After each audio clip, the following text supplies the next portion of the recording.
Welcome to this Beyond Zero e-learning module. This is one of the Wits RHI catch-up sessions, and we'll be focusing on the monitoring of DRTB side effects and how to counsel patients before starting treatment.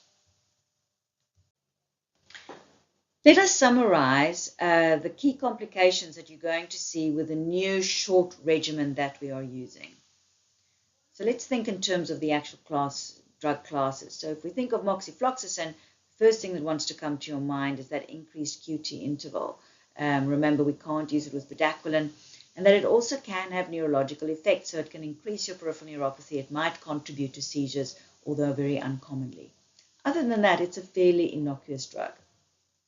Kanamycin is our big headache, so both for our renal issues and our ototoxicity issues, but also just the painfulness of having this daily injection for so many months. Clofazimine, who's now new in our current short regimen. When you think clofazimine, you think orange, so it might increase their coloration. Patients need to be warned. And remember, clofazimine, as moxifloxacin, can increase that QT interval. Ethionamide is the tricksy one. It can cause hypothyroidism and depression, and we don't always think of those. But also that's our big culprit when patients have gastro symptoms, so coming in with vomiting or nausea or just feeling unwell on the tablets. Our three normal TB drugs that we know quite well, such as PZA, our big worry there is always our drug-induced liver injuries. Our high-dose INH, peripheral neuropathy, can also contribute to hypothyroidism. We also mentioned seizures, but not at a very high risk of those. And then ethambutol, of course, our possible vision problems, very much dose dependent as well as the amount of time that you're on it, but there's a small risk of developing optic neuropathy. And then bedaquiline, which can sometimes be part of the short regimen if we can't use kanamycin. When you think bedaquiline, you think increased QT, and it has also got a possible increased risk of drug-induced liver injury. I'm going to briefly mention a couple of the PreHDR, XDR drugs. We're not really covering those in detail in this presentation, but you might sometimes use these drugs in MDR TB treatment if there was tolerance issues. Capreomycin, think of its possible increase in seizures. But the one that probably gives lots of issues and that we still see being used in a lot of patients who's been on the old regimens is taurusidone. And there's all your neurological symptoms. So it can increase seizures, it can increase mental health problems, both psychosis and depression, and it can add to your issues with peripheral neuropathy. One of the key messages when we always talk about side effects is the importance of counseling your patient. They need to know what to expect. They also need to know what early warning signs they need to look out for. Of course, if you go into detail through all the side effects we've discussed, your poor patient is not even going to consider going on to treatment. And it's also important to give them a realistic expectation. Not everybody is going to be developing all of the side effects. So when you think about side effect counseling, there's a few big messages you need to bring. First thing you will tell your patient is that the most common side effect might be an upset tummy. Do come and tell us, and we can give you something to help reduce the discomfort. Sometimes you may get a rash. It's easy to manage with some anti-itch tablets, and it will usually go away. It may affect your nerves, so we're going to test your hearing and your vision every month. You need to tell us if you get any tingling or pain in the feet and if you have any disturbances of either vision or hearing. Sometimes it can cause bits of aches and pains in your joints and muscles. Do come and tell us and we can give you some painkillers to tie you over. If you get very tired or you start picking up weight, it may be the medicines. It's easy to test for the cause and easy to manage. Very rarely these tablets can make you very sick. Do come and see us if you start vomiting, if you get fever, if you feel weak and unwell or are in pain.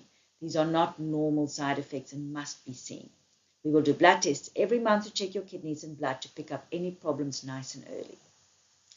And if they're on clofazimine, do warn them about the discoloration. Bedaquiline, you'll have to explain the need for the ECGs, and again that we're looking for rare problems that are not very common, but because they can be potentially serious, it's important that this screening happens. By doing it in a sensitive manner, your patient can both be aware of the treatment but not feel too overwhelmed by all the possible risks of the treatment. The most important thing you'll be doing as a clinician once your patient is on DRTB treatment is to monitor how they are doing. Close monitoring is essential, both to assess your treatment and response, but also to detect and manage adverse events early, and therefore to also help with both adherence and the loss to follow-up in your patient. There's different things that we are doing when we talk about monitoring. The first thing is we are monitoring our response to the treatment. So is the patient getting better, and is the treatment working? Very important, our most easy way to tell us whether the patient is doing okay is through the weight. So the weight and the BMI needs to be done at every visit that the patient is attending. And then even with the new regimens, we are still monitoring with monthly smears and cultures. So with the short regimen, we're going to be doing those monthly and then for every 6 months, a year after they've finished their treatment. So during the whole 9 to 12 months, we'll be sending monthly smears and cultures. For your longer regimens, you will still be doing every month during the intensive phase, but you can send smear and cultures every 2 months during the continuation phase.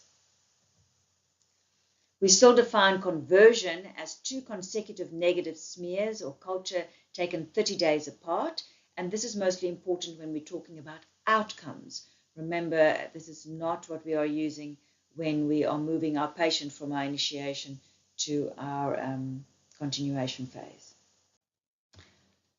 But a key part of your monitoring is checking for adverse events and seeing what's happening with adherence. Every single day when your patient comes in for injections, they have to be checked to see whether they are developing any adverse events. And the simplest way of doing that is to ask your patient. Once they're on continuation treatment and they're no longer coming in for daily injections, we have to make sure that we check them monthly. And at those visits, we want to ask about adherence. We want to ask about obstacles and challenges in taking treatments. We want to specifically ask about side effects, especially such as hearing and vision, which the patient might not have noticed as being an issue, and you have to refer nice and early. And part of that is also to ensure that your patient is getting to the sites where they need to be. So if there's transport that has to be arranged, if there's appointments at centers of excellence that might be quite far away, it's important to keep on top of that. Your monitoring of your adverse events will be through blood tests as well as special investigations, and it will partly depend on what treatment the patient is taking. So while the patient are on injectables, we obviously want to check our kidneys, and that we're going to do monthly, urea, creatinine, and electrolytes, and we want to check our hearing. So baseline audiometry, and there has to be audiometry every single month until 3 months after the injectable is stopped. Ethambutol and linezolide, patients on those, we'll need to do our vision test monthly, including your Ishihara test for color blindness. If the patient's on ethionamide or PAS, we'll be doing a 3-monthly TSH. Remember, you've also done one at baseline, but every month you will ask about symptoms. If the patient's on bedaquiline or clofazimine, all our patients now on short regimen will be receiving clofazimine. They will be having regular ECGs every 2 weeks in that first month, then at 8 weeks, 12 weeks, 16 weeks, 20 weeks, and 24 weeks. So basically every month during those 6 months.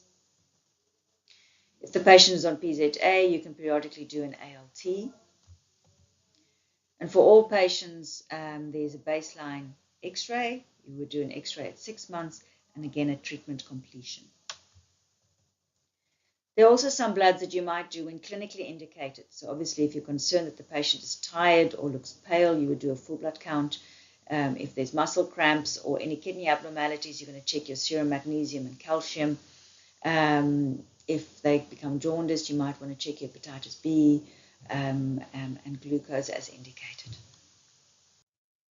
Thank you. For a detailed systems approach to managing side effects in patients on DRTB treatment, please see the first 2 modules in this series.